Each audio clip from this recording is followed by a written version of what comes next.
नमस्ते, मैं निनाद कुलकर्णी इस बार आपको हिंदी में एक छोटी सी कथा सुनाने जा रहा हूँ। तो कथा कैसी लगे मुझे कमेंट्स में जरूर बताइएगा। तो हुआ ये कि एक बार एक स्कूल ने अपने सभी युवा छात्रों के लिए एक स्कूल ट्रिप का आयोजन किया और इस ट्रिप में जो सारे बच्चे आने वाले थे वो स्कूल की ही एक बस में इकट्ठा हो गए और ड्राइवर उनके साथ था। वो सब अभी वो ट्रिप के लिए जाने के लिए आगे चल पड़े।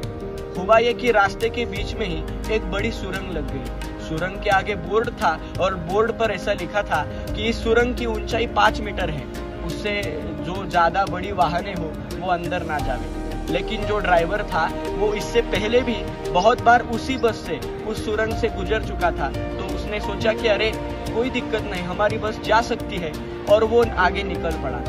लेकिन हुआ ये कि वो सुरंग के बीचों बीच वो बस जा रही थी और जाते समय अचानक से वो सुरंग का जो सतह था उससे बस का जो ऊपर का भाग था वो अटक गया और बस वहां पर फंस गई। सारे बच्चे भयभीत हो गए, सारे डर के वजह से चिल्लाने लगे और जो अलग कोई वाहन वहां से जा रही थी, अलग कोई कार जा रही थी, वहां के लोगों ने सारे उतर कर देखा कि अरे ये क्या हो गया है, सारे बच्चे अंदर फंस गए हैं और अभी ये बस भी आगे नहीं निकल पा रही।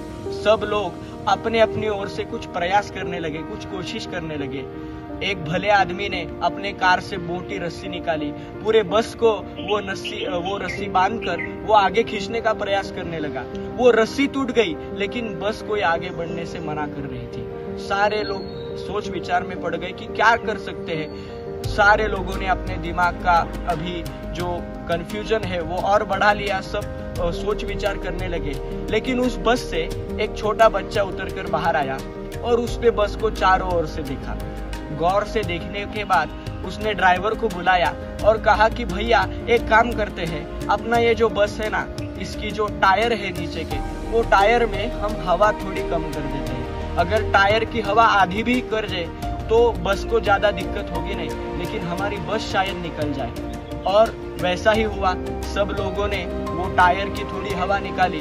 जैसे ही टायर की हवा कम हो गई, बस की ऊंचाई भी कम हो गई और बस आगे निकलने के लिए प्रयास करने लगी और आगे निकल गई और सुरंग पार कर गई। सारे लोगों ने उसकी बुद्धि की बहुत प्रशंसा की। लेकिन इस कथा से हमें बोध मिलता है कि दोस्तों, बहुत बार हमारे जीवन में भी बहुत कठिनाइयाँ आती है, बहुत ही प्रॉब्लम्स आ जाती है, लेकिन इन सभी कठिनाइयों में हमें एक ही रास्ता है, जो हमारे अंदर का आत्मविश्वास।